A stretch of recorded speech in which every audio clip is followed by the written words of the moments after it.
என் பேர் ராஜு. என ஊர் வந்து தெங்கமுதூர். அமமுக கட்சியில் கிழக்கு மாவட்ட செயலாளராக இருக்க ராகவன் வந்து என்கிட்ட அட்வொகேட் படிக்கிறதுக்கு காலேஜுக்கு சீட்டு கேட்டதுக்காண்டி என்னை ஏமாத்திட்டாரு. 4 லட்சம் ரூபா. ஆந்திராவில் இருக்க கேகேசி காலேஜில் உனக்கு சீட் எடுத்து தரதா சொல்லி ஒரு அக்கௌண்ட்டில் ரூபா போட்டுன்னு சொல்லி ஒரு அக்கௌண்ட் நம்பரும் தந்து இந்த அக்கௌண்ட்டில் ரூபா வந்து 2,38,000 ரூபா நான் போட்டேன். அதுக்கப்புறம் ரெண்டாவது வந்து கடையில் வந்து நான் ஒரு கடையில் வேலை பார்க்குறேன். அங்கே வந்து 1,62,200 ரூபா மீதி வந்து வாங்கிட்டு போனார். மொத்தம் வந்து 4 லட்சம் ரூபா அமௌண்ட் வாங்கிட்டு போய் தரவே இல்லை. அதுக்கப்புறம் 1 வருஷம் கழிச்சு நாங்கள் போய் கேட்டோம். அப்போ சீட்டு முடிஞ்சிட்டு அடுத்த வருஷம் உங்களுக்கு சீட்டு போட்டு தரேன்னாரு. அதுக்கப்புறம் அவர் தரவே இல்லை. அதுக்கப்புறம் நாங்கள் 2023 கம்ப்ளைண்ட் கொடுத்துருந்தோம் ஸ்டேஷனில்.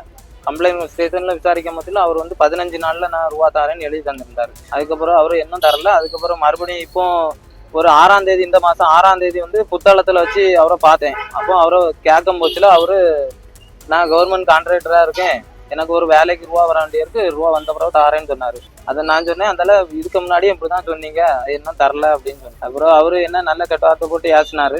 ஏசி ஆள் வச்சு அடிச்சு கொண்டுருவோம்ல அப்படி இப்படின்னு நல்ல கெட்ட வார்த்தை எல்லாம் போட்டு ஏசினார்.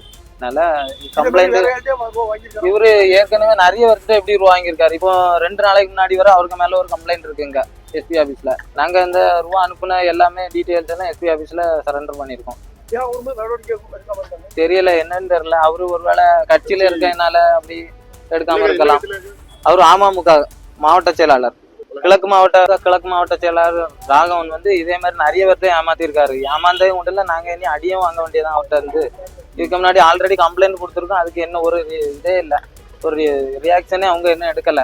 இதே மாதிரி நிறைய பேர்த்த அவரு ஏமாத்திருக்காரு. ஆல்ரெடி அவருக்கு மேல நிறைய கம்ப்ளைண்ட்டும் இருக்கு. அதை விசாரிச்சு கொஞ்சம் இது பண்ண நான் இன்னைக்கு எஸ்பி ஆபீஸ் வந்திருக்கேன். அவங்க மூலமா எனக்கு அந்த பணத்தை மீட்டு தர மாதிரி.